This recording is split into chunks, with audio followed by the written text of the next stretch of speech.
Neemias capítulo 7. Talvez este seja um dos textos mais difíceis de serem lidos de toda a Bíblia. Talvez você pergunte, meu Deus, por que um texto como esse está registrado na Bíblia? E eu quero lhe dizer que esse texto é tão interessante que Deus fez questão de repeti-lo na Bíblia. Se você ler Esdras capítulo 2, basicamente é a repetição desse texto. Então, antes de você questionar por que Deus pôs na Bíblia, Deus não só pôs, mas pôs 2 vezes o mesmo texto. Eu estou certo de que poucas pessoas leem hoje esse texto para encontrar aqui o nome de um filho. Mas temos um relato grande de nomes.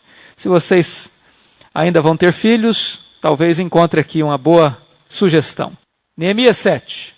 Ora, uma vez reedificado o muro e assentadas as portas, estabelecidos os porteiros, os cantores e os levitas, eu nomeei Anani, meu irmão, e Ananias, maioral do castelo sobre Jerusalém. Ananias era homem fiel e temente a Deus mais do que muitos outros. E lhes disse, não se abram as portas de Jerusalém até que o sol aqueça e enquanto os guardas ainda estão ali. Que se fechem as portas e se tranquem.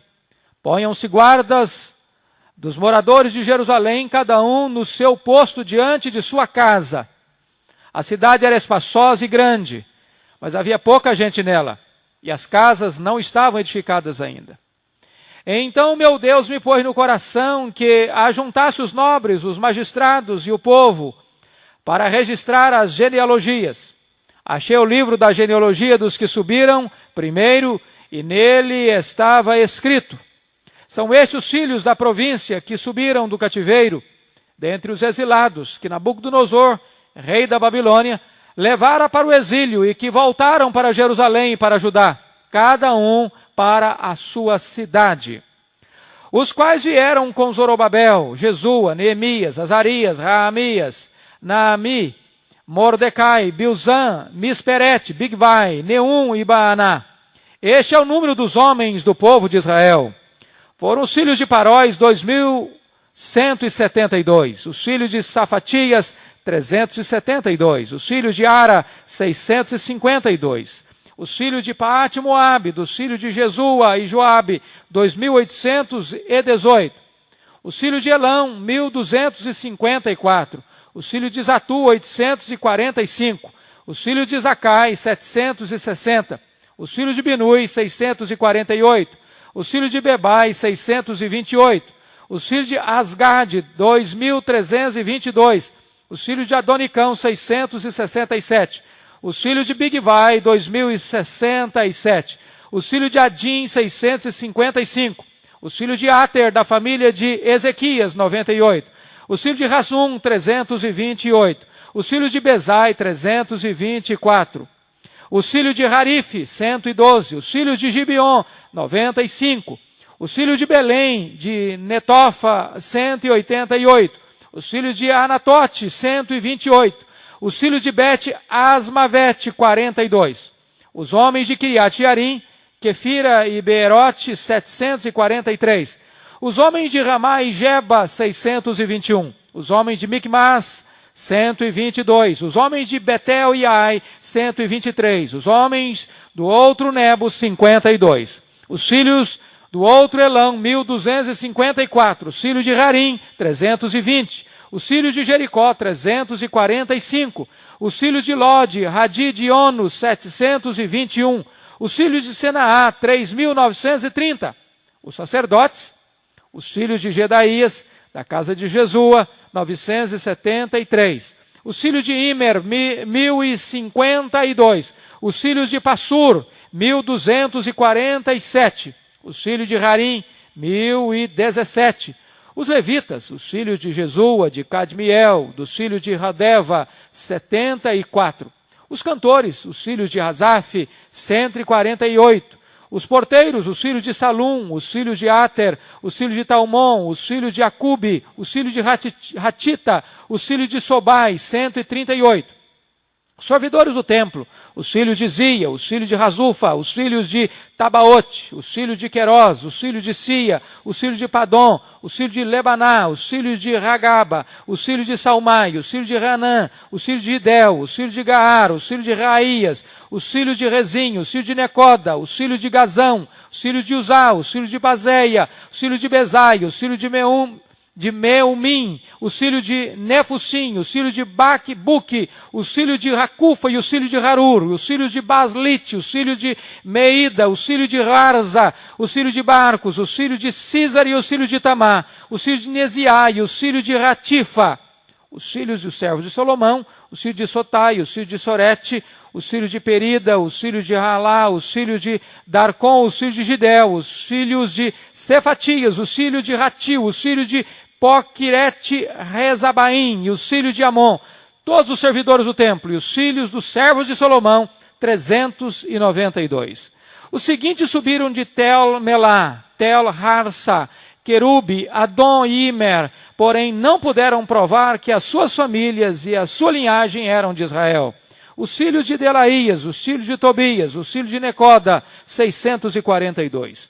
Dos sacerdotes, os filhos de Rabaías, os filhos de Cos, os filhos de Barzilai, o qual se casou com a filha de Barzilai, o Gileadita, e que foi chamado pelo nome dele.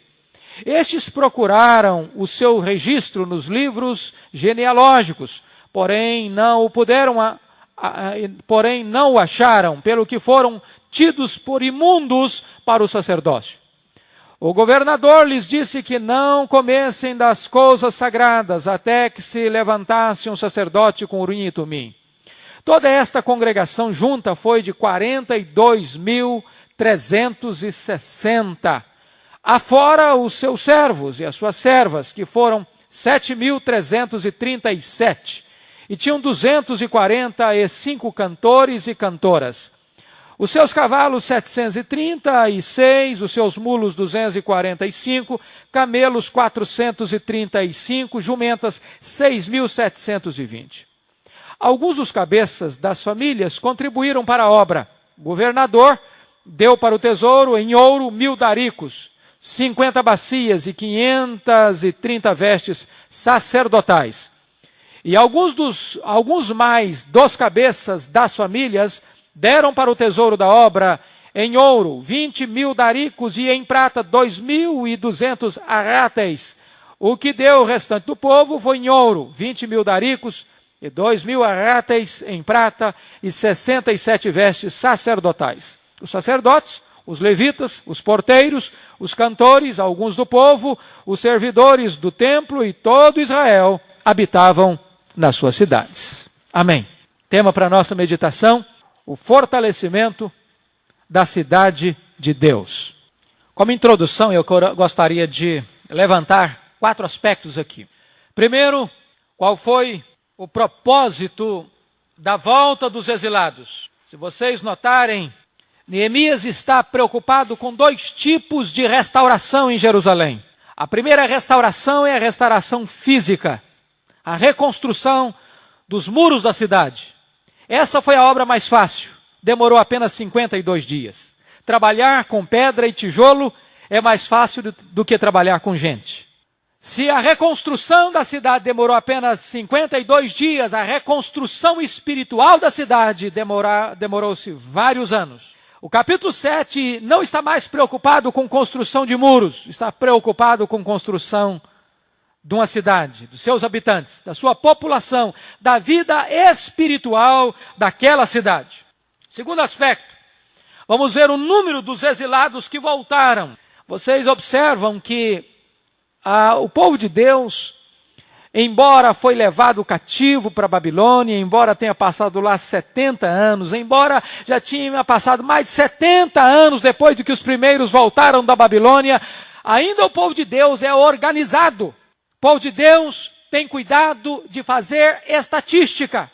O povo de Deus é capaz de resgatar dados. O povo de Deus é capaz de contar as pessoas. Sabe por que Deus conta as pessoas? Porque as pessoas contam. Porque as pessoas são importantes. Para Deus, elas são contadas. Elas são contadas. Não é mais ou menos 40 mil, mas 42.360. Esse número não dá para ser aproximado, você não aproxima número de gente, porque cada pessoa conta, porque cada pessoa é importante. Além dos 42.360 pessoas, você vai notar que vieram 7.336 servos e servas, numa viagem complicadíssima de mais de 1.300 quilômetros da Babilônia a Jerusalém. Lembra você que esse grupo vem carregando crianças, são homens, são mulheres, numa viagem extremamente difícil, perigosa, trazendo consigo seus pertences pessoais, trazendo os tesouros do templo, trazendo seus animais. Então não foi uma viagem simples, uma viagem que demorou, segundo Esdras, 7, 8 e 9, 5 meses. Pense você, o que é 5 meses na estrada, uma caminhada a pé, muitas vezes usando os camelos, os mulos, para carregar os pertences, mas homens, mulheres e crianças caminhando 1.300 quilômetros, mais do que daqui a São Paulo, em lugares perigosos, em desertos perigosos, enfrentando todo tipo de perigo. É exatamente esta viagem que Abraão, quando saiu da sua terra, para uma terra que Deus havia de mostrar, agora Abraão fazia a mesma viagem. Sua descendência, depois de tantos séculos, está fazendo a mesma viagem, agora para um tempo de restauração. Terceiro ponto da minha introdução é o significado desta volta dos exilados. Eles foram levados para a Babilônia, agora depois de 70 anos de cativeiro eles estão voltando. E o que significa essa volta? Será que é apenas o retorno de alguns escravos? Que implicação tem isso? O reino do norte, o reino de Israel, foi levado cativo para a Síria e nunca voltou de lá.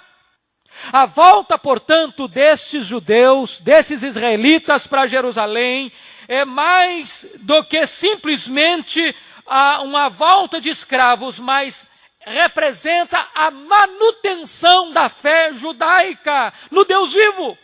Representa a preservação de uma tradição espiritual que há de ser o maior legado espiritual para todas as nações em todos os tempos. Significa a preservação de princípios doutrinários que hão de reger a vida do povo de Deus ao longo dos séculos. Certamente, a volta significa a manutenção deste maior patrimônio da humanidade, a fé cristã. Em último lugar, quarto lugar, na introdução, a estruturação da vida dos exilados. Você nota que Neemias volta para reconstruir os muros e para estabelecer a ordem na cidade de Jerusalém. E é sobre isso que vamos tratar neste capítulo 7 de Neemias. Eu dividi a minha palestra em alguns pontos bem claros, bem definidos. E eu espero que você possa me acompanhar nesses pontos. São apenas 3 pontos básicos. A proteção da cidade, o crescimento da cidade e o sustento da cidade. Então vamos ver em primeiro lugar a proteção da cidade, versículo de 1 a 4. Quero que todos mantenham suas Bíblias abertas. A proteção da cidade. Primeiro ponto, você vai notar que Neemias aqui, depois de construídos os muros, depois que os levitas estão nos seus lugares, os cantores, os porteiros, agora ele vai fazer nomeações para o governo da cidade. Lembrem que Neemias é governador, ele é um político. Ele é um homem que tem capacidade não apenas administrativa, mas ele tem poder de mando. Debaixo da autoridade de Artaxerxes, ele é a maior autoridade de Jerusalém, autoridade política, e agora ele vai nomear, fazer nomeações. E vocês bem sabem que o sucesso de um governo depende das nomeações feitas. Um governo pode ir à bancarrota se fizer nomeações equivocadas. Lembram de Dario? Dario substituiu o governo da Babilônia, o governo medo-persa. E uma das preocupações do governo medo-persa foi fechar a torneira da corrupção, ou tapar o ralo da corrupção, ou tomar medidas preventivas, profiláticas, para que os bens não fossem para o ralo ou para o bolso dos corruptos. E o que Dario fez? Ele nomeou 3 governadores, 120 sátrapas para que pudessem, desta maneira, fiscalizar o erário público. E o que aconteceu com as nomeações? Dos 3 governadores, 2 se corromperam, e dos 120 sátrapas, todos eles se corromperam. E conspiraram contra o único governador que não se corrompera, que foi Daniel. Nós conhecemos bem essa história de nomeações apressadas, de nomeações produto de jogo político, de nomeações que vão desaguar em subtração do erário público. E agora é importantíssimo entender então quais foram os critérios que Neemias adotou para fazer nomeações em Jerusalém.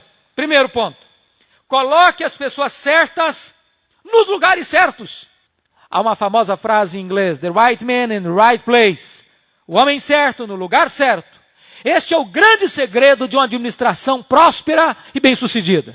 E você vai notar no verso 2 o que é que está acontecendo. Eu nomeei Anani, meu irmão, e Ananias, maioral do castelo, sobre Jerusalém.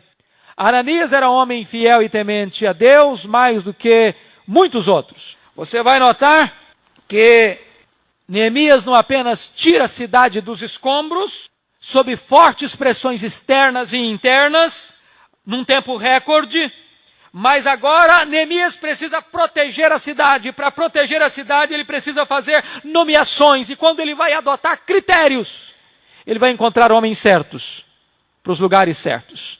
Alguém pode acusar Neemias aqui de nepotista, por nomear um irmão dele. Mas quando você vai estudar o histórico deste irmão, você vai notar que o critério, a razão pela qual Neemias nomeou seu irmão, não foram os laços de parentesco, mas foram os predicados morais deste moço chamado Anani. Os critérios não foram favores familiares, mas foram credenciais de preparo, de capacidade, de envolvimento, de sacrifício de Anani com a história e com a vida do povo de Jerusalém. Se você notar então, Neemias vai nomear 2 homens por causa do seu caráter, por causa da sua dignidade, por causa da sua competência. Segundo ponto, escolha homens que busquem os interesses dos outros mais do que os seus próprios. Vamos nos prender aqui em Anani. Anani era irmão de Neemias. Possivelmente Anani tenha vindo com Esdras ou com Zorobabel nas primeiras 2 levas. Possivelmente Anani tenha chegado em Jerusalém e envidado todos os esforços para restaurar a cidade. Mas a cidade ainda continuava debaixo de escombros, de opróbrio. Lembram vocês que os muros estavam caídos, significando que não tinha segurança pública? Que as portas estavam queimadas a fogo, representando que não havia justiça, porque os tribunais eram exercidos nas portas da cidade. O poder judiciário estava comprometido. A cidade estava debaixo de miséria, ou seja, o povo tomado pela pobreza. E também debaixo de opróbrio, ou seja, debaixo de humilhação. Quando Anani vê este quadro, ele vai a Suzã, uma viagem de 1.300 quilômetros. Preste atenção nisso. Diante de um problema seríssimo. Que problema seríssimo? É que os inimigos que estavam à volta, Sambalá, Tobias, Gesem, o arábio, e as outras nações circunvizinhas já tinham nesta época mandado uma carta ao rei Artaxerxes, uma carta mentirosa, uma carta absolutamente falsa, colocando o rei contra o povo que voltara. E o rei Artaxerxes, de uma forma apenas parcial, atendeu a carta dos inimigos e mandou paralisar a obra. Quando Anani vai a Neemias, ele sabe que vai enfrentar terrível oposição dos inimigos à volta e vai enfrentar a decisão de um rei cuja lei era maior do que o próprio rei, a lei medo-persa. Então, o fato de Neemias nomear seu irmão significa que ele está nomeando um homem que tem coragem, um homem abnegado, um homem que pensa mais nos outros do que em si. Essa foi a motivação de Neemias nomear o seu irmão Anani. Terceiro ponto, escolha homens que tenham valores absolutos. Veja você o verso 2 ainda. Ananias era homem fiel e temente a Deus, mais do que muitos outros. Lá no comecinho do verso 2, eu nomeei Anani, meu irmão, e Ananias, maioral do castelo, sobre Jerusalém. Preste atenção, 3 coisas aqui sobre Ananias. Primeiro, diz aqui que ele era um homem fiel a Deus, ele era temente a Deus. Por que que Neemias vai escolher um homem temente a Deus para colocar sobre a cidade de Jerusalém? Porque os muros estavam completos e preparados, mas Neemias sabia de uma coisa: Neemias não era um camarada romântico e nem um cidadão inocente. Ele sabia que mesmo com os muros tinha gente dentro de Jerusalém, dentro da realeza dos nobres, que estavam aliados aos inimigos do lado de fora. Você quer ter dúvida? Você tem dúvida disso? Olha aí, por favor, capítulo 6, versículo 17. Também naqueles dias, alguns nobres de Judá escreveram muitas cartas que iam para Tobias, e cartas de Tobias vinham para eles. Ou seja, os nobres estavam mancomunados com Tobias. Se não fosse um homem temente a Deus, certamente este líder fracassaria diante da pressão desses nobres. Um homem que teme a Deus não teme aos homens. Um homem que teme a Deus não está nem motivado por elogios, nem desmotivado por críticas. Um homem que teme a Deus não está buscando holofotes, não está buscando glórias para si mesmo. Ele está fazendo a obra de Deus por motivo de consciência e de princípios absolutos. Agora, note você que não apenas ele é fiel a Deus. Diz aí no capítulo 2, versículo 2, que ele era homem fiel. Ou seja, confiável. Não era um homem que tinha segundas intenções. Não era um homem que tinha 2 caras. Não era um homem que era leal a Neemias na frente, desleal por trás. Este homem era capaz de exercer uma função delegada a ele sem puxar o tapete de Neemias. Ele era fiel. E finalmente, você nota que ele era um homem experimentado. Lá no começo do verso 2 diz que por isso ele foi nomeado maioral do castelo sobre Jerusalém. Ou seja, este homem já tinha demonstrado fidelidade numa nomeação menor. Quem não é fiel no pouco, não é fiel no muito. Quem não é capaz de fazer um pequeno trabalho com fidelidade, não é capaz de fazer um grande trabalho com fidelidade. Porque nós somos fiéis no pouco, diz a Bíblia, então o Senhor vai nos dar o muito, o gozo do Senhor, a glória eterna. Então, nunca queira grandes posições se você não foi capaz de ser fiel nas pequenas coisas. É isso que Neemias está nos ensinando aqui. Ponto 4. Tome medidas firmes para proteger a cidade. Você vai notar 3 coisas aqui que Neemias manda fazer. Versículo 3. Eles disse: não abram as portas de Jerusalém até que o sol aqueça, e enquanto os guardas ainda estão ali, que se fechem as portas e se tranquem. Então, primeira coisa, cuide das portas. Cuide das portas. A porta era lugar de entrada e de saída. Coisas boas ou coisas ruins podiam entrar e sair da cidade. As portas precisam ser vigiadas. Se nós aplicarmos isso numa questão espiritual, lembramos-nos então de Atos 20, quando Paulo chama os presbíteros de Éfeso e diz para eles o seguinte: muito cuidado, vigiem. Porque existem lobos do lado de fora querendo entrar para dentro da igreja, para arrebatar as ovelhas. E Paulo diz, cuidado também, porque existem homens maus que se levantarão do meio do rebanho para tirar as ovelhas atrás de si. Ou seja, tem lobo querendo entrar e tem homens maus querendo sair, arrastando consigo as ovelhas de Deus. Vigiem as portas. As portas precisam ser cuidadas. Segunda coisa, Neemias diz, protejam os muros. Protejam os muros. O que significa isso, queridos irmãos? Depois que as portas eram fechadas, ninguém podia ficar desatento, não. Porque Jesus diz que aquele que não entra pela porta, quem é? É o ladrão e o salteador. Então lá em Isaías 62 diz que o Senhor coloca sentinelas sobre os muros de Jerusalém. Ou seja, há necessidade do povo de Deus manter-se vigilante o tempo todo. E finalmente, no verso 3, tem a terceira ordem, vigie a sua casa. Ou seja, as pessoas deviam vigiar o muro perto da sua casa. Está aí no versículo 3. Cada um lá no finalzinho, som. Cada um no seu posto, diante de sua casa. O que isso significa? Significa o seguinte, queridos irmãos, que cada um precisa velar pela sua própria família. Tome conta da sua família. Não espere que os outros vão cuidar da sua família. Não espere que outros estejam velando pela sua família. Vele pela sua família. Cuide da sua casa. Cuide dos seus filhos. Cuide da sua descendência. A Bíblia diz lá para os líderes, em Timóteo, capítulo 3, verso 5, que aquele que não é capaz de cuidar da sua própria casa, como vai cuidar da igreja de Deus? A necessidade de você cuidar da sua própria família. Então, está aqui o primeiro ponto, que é o cuidado com a igreja, a vigilância com a igreja. Agora vamos ver o crescimento da igreja, o crescimento da cidade. Versículos 4 a 69. E nós vamos olhar aqui agora alguns princípios no meio desses versículos cheios de nomes. Primeiro princípio, não jogue fora o seu passado. Versículo 5.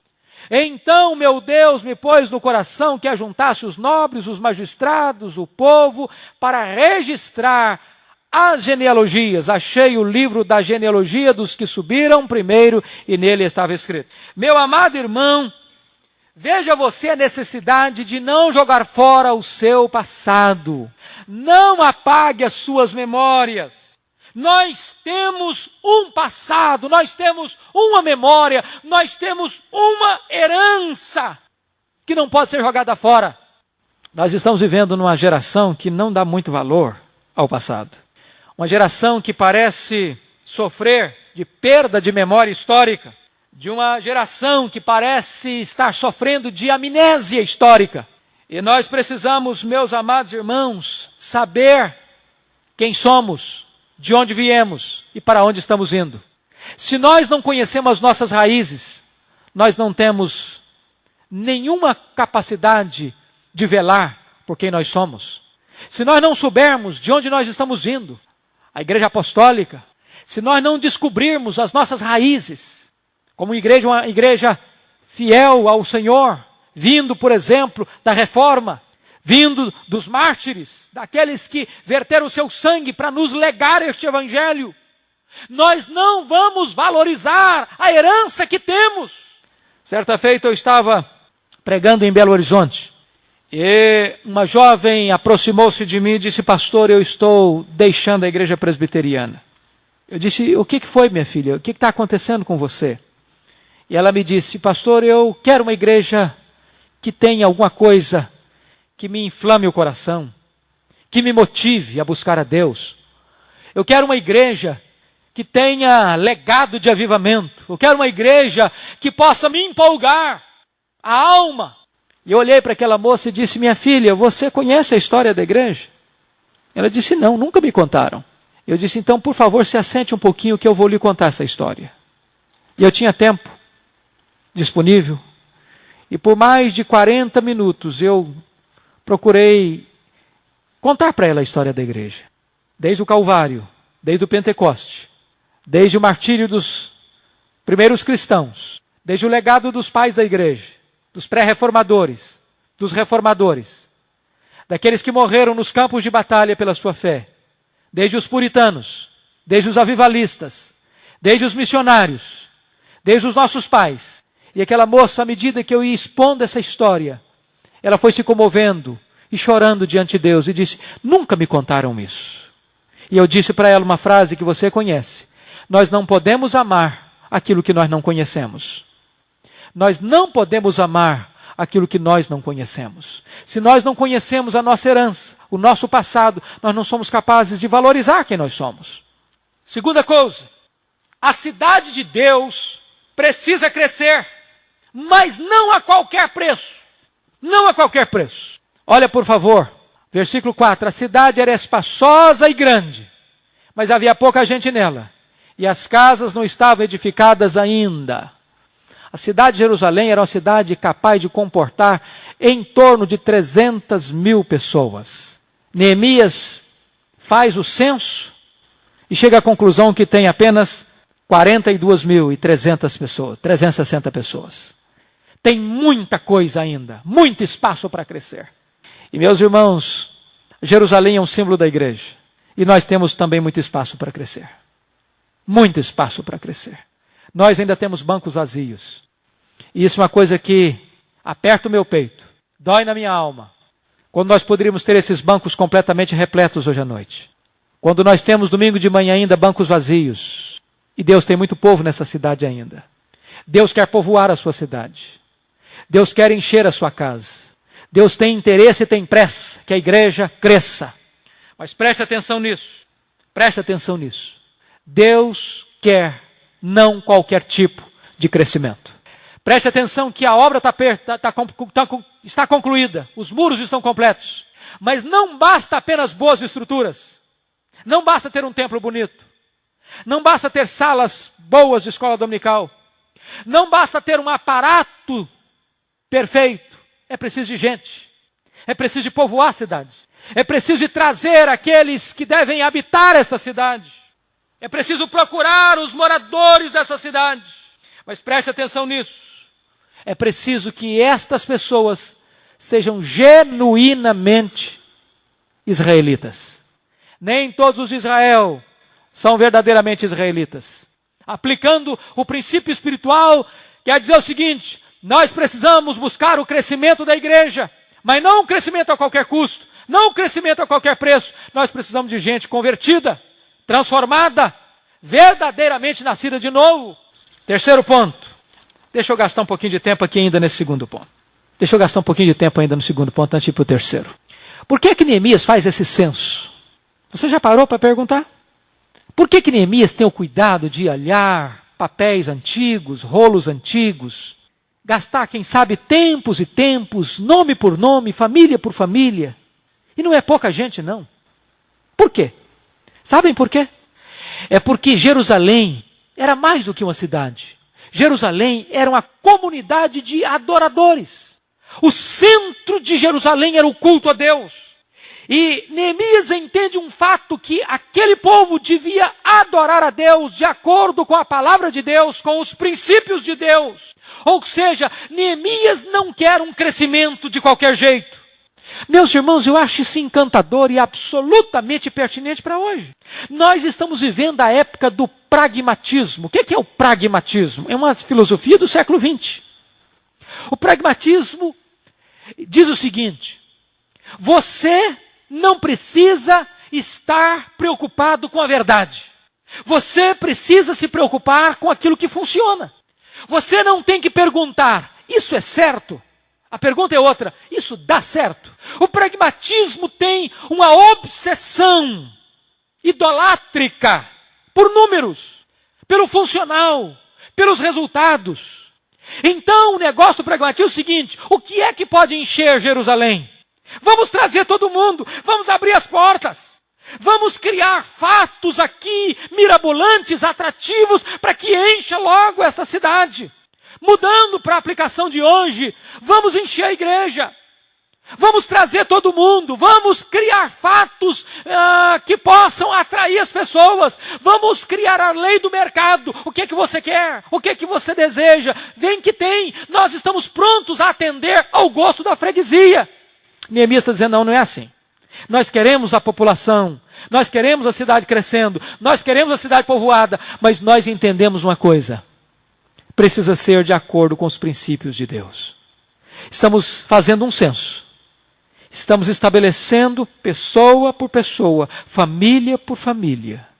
Sacerdotes, levitas, cantores, servidores do templo, servidores do povo.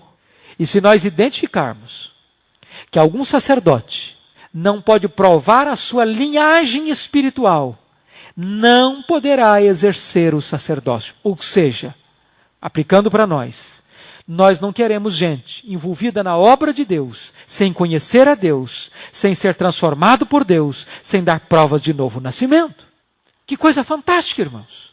Que lição magnífica para a igreja contemporânea. Terceiro ponto.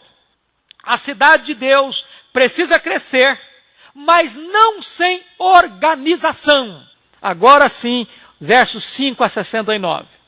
Quantas vezes você já escutou a crítica de que igreja grande é sinônimo de igreja desorganizada? Isso não é verdade. Isso não é verdade. É possível ter uma igreja grande desorganizada. E é possível ter também uma igreja pequena desorganizada. É possível ter uma igreja grande organizada, como também é possível ter uma igreja grande desorganizada. Mas o que Neemias nos ensina é que o povoamento da cidade de Jerusalém precisa ser ordeira, precisa ser organizada. E você vai notar que ele organiza Jerusalém por pessoas, por famílias, por lugares, por profissões. Notem aí agora, eu não vou detalhar o específico, mas apenas esses pontos. Ele organiza a população por famílias, vai do verso 5 até o verso 24. Se você passar os olhos aí, você vai notar que ele está organizando o povo por famílias, até o verso 24. Quando chega no verso 26, ele já está mudando, ou melhor, no verso 25, ele já está mudando o teor de família para lugares, para cidades.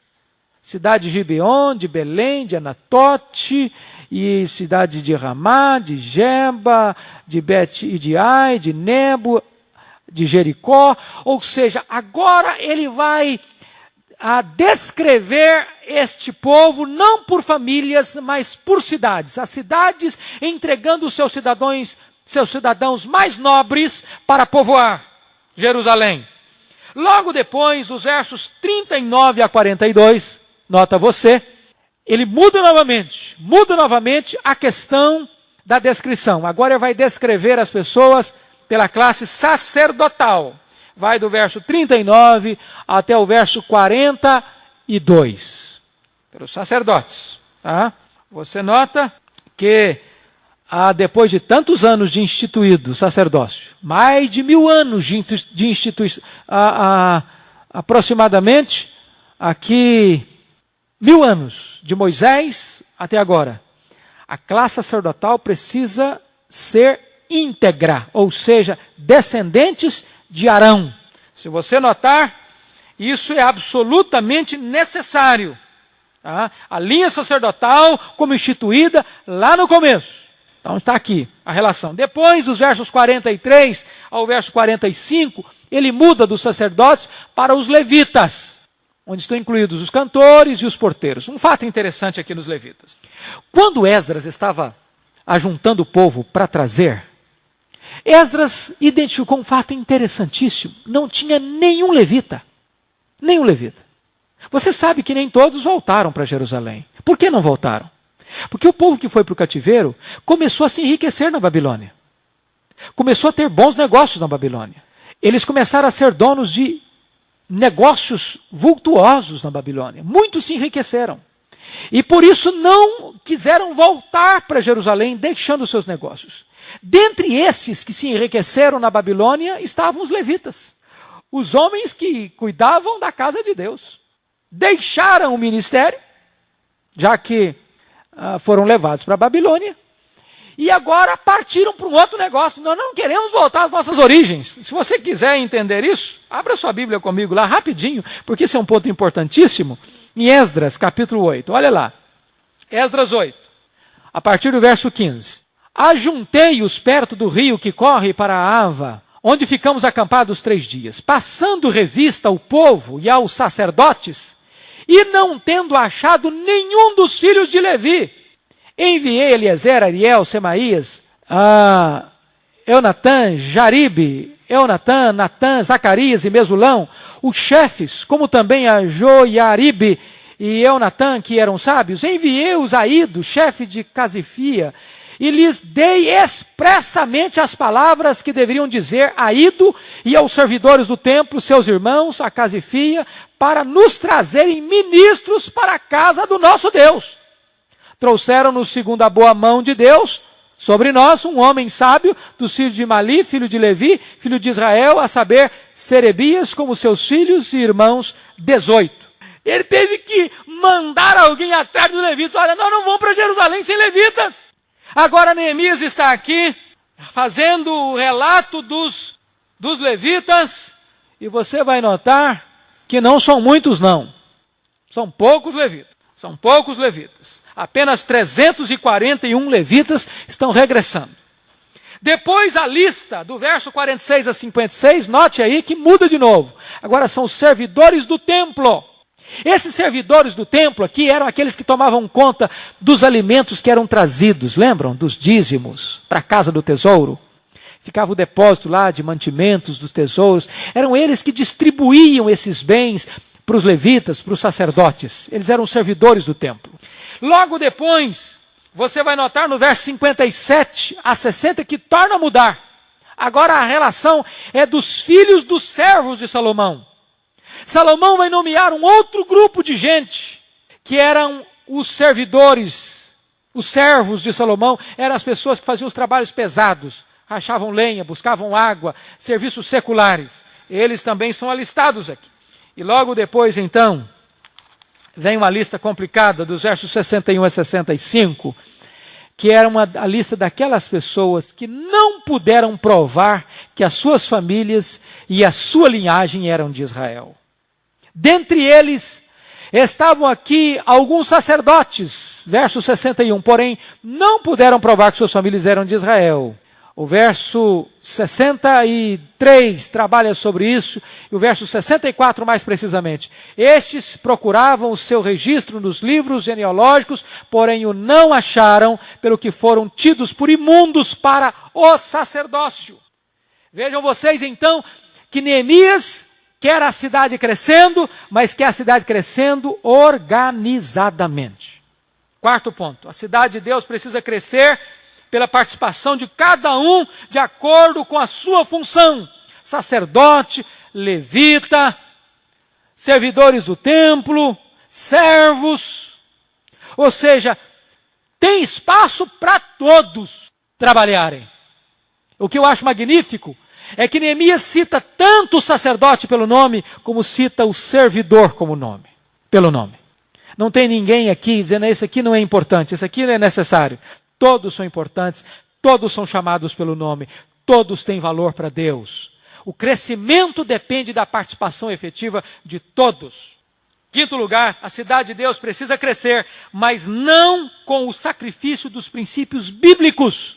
Versículo 64, Neemias deixa claríssimo, o sacerdote que estava realizando o sacerdócio, não podendo provar a sua genealogia, foi tido por imundo e não podia oficiar na casa de Deus. Por que não?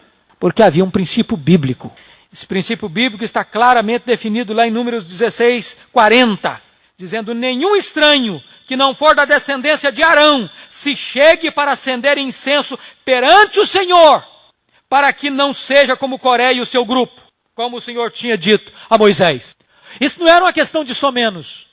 Se vocês notarem, Neemias é um homem regido por princípios bíblicos. Foi isso que salvou Neemias de cair nas teias da falsa profecia, no capítulo 6. É um homem regido por princípios bíblicos que livra Neemias agora de nomear gente não autorizada para realizar a obra de Deus, a obra do sacerdócio. Último ponto da nossa mensagem. Falamos então sobre a proteção da cidade, sobre o crescimento da cidade. Vamos falar agora sobre o sustento da obra de Deus na cidade. Você nota nos versos 70 a 73, 3 grupos ofertando para a obra de Deus. Primeiro exemplo, o exemplo do governador. Versículo 70, a parte B. O governador deu para o tesouro em ouro 1000 daricos, 50 bacias e 530 vestes sacerdotais. Magnífico exemplo de Neemias. Neemias é um governador desprendido. Ele é um homem abnegado. Ele não é governador porque quer tirar vantagem para si. Ele não é governador para explorar o povo, mas para servir o povo. Ele abriu mão de um posto de honra em Suzã, copeiro do rei, para vir para Jerusalém, para enfrentar pressões de fora e de dentro, para enfrentar riscos de vida, para restaurar sua cidade. Diz a Bíblia que ele deu do seu bolso dinheiro na crise interna de um problema social grave que abateu-se sobre os pobres. ele deu do seu bolso. Ele mantinha sua mesa às suas próprias expensas, abrindo mão do salário que ele tinha direito como governador, por entender que o Jerusalém estava vivendo um tempo de pobreza. Agora, quando ele está estruturando a cidade, quando ele está estruturando o serviço no templo, quando ele está organizando o culto divino, quando ele está estabelecendo a continuidade do serviço de Deus, ele dá exemplo. Ele vai lá e oferta. Ele vai lá e abre a sua mão voluntária e generosamente. Que coisa magnífica é o exemplo do governador Neemias na contribuição para a obra de Deus. Segundo exemplo, é o exemplo dos líderes. Versículo 70. Alguns dos cabeças das famílias contribuíram para a obra. Versículo 71. E alguns mais dos cabeças das famílias deram para o tesouro da obra, em ouro, 20.000 daricos, e em prata, 2.200 ráteis. Preste atenção que Neemias não está dizendo que são todos os cabeças que deram, não. Isso é triste. Talvez você pode notar a causa. No capítulo 6, verso 17, diz que alguns nobres de Judá estavam mancomunados com o inimigo. Certamente aqueles que estavam mancomunados com os inimigos não devam ter contribuído para a obra de Deus. Mas o princípio que Neemias nos ensina aqui é que os líderes precisam ser os primeiros a participarem na contribuição financeira na causa de Deus. Os líderes precisam ser exemplo para o povo de Deus na contribuição, na generosidade da contribuição. Eles precisam ser espelho para a congregação. Eles deram voluntariamente, generosamente para a obra de Deus. Em terceiro lugar, você nota no verso 72 que agora todo o povo participa. Veja aí. O que deu o restante do povo foi. E aí ele começa a dizer o que é que foi dado. Então, quando a liderança política e a liderança religiosa está na frente, o povo segue o seu exemplo. Agora o povo também contribui. Agora o povo também participa. Agora o povo também abre a mão, o coração e o bolso para o sustento da obra de Deus. É importante frisar que na antiga dispensação, o culto estava centralizado no templo. A obra de Deus estava centralizada no templo. Era sustento dos sacerdotes, dos levitas, etc, etc, etc. Do culto, do sacrifício, etc. Agora, a obra de Deus está descentralizada. Então, muito mais motivos temos nós para contribuir para a obra de Deus. São templos que têm que ser construídos. São missionários que precisam ser sustentados. São obreiros que precisam ir para os campos. São obras sociais que precisam ser estabelecidas. São Bíblias que precisam ser impressas. Ou seja, a obra de Deus precisa avançar e crescer. E é preciso que todos participem desse sustento. Eu quero concluir este capítulo deixando para vocês 4 princípios básicos desse texto. Primeiro princípio. Precisamos treinar pessoas para ocupar funções de liderança. Neemias, na hora que precisou delegar poder, ele delegou. Ele encontrou Anani, ele encontrou Ananias. Nós precisamos de gente fiel, preparada, capaz de ocupar posições estratégicas, enfrentar pressões de fora e de dentro, promovendo assim o bem-estar, a segurança e o crescimento da obra de Deus.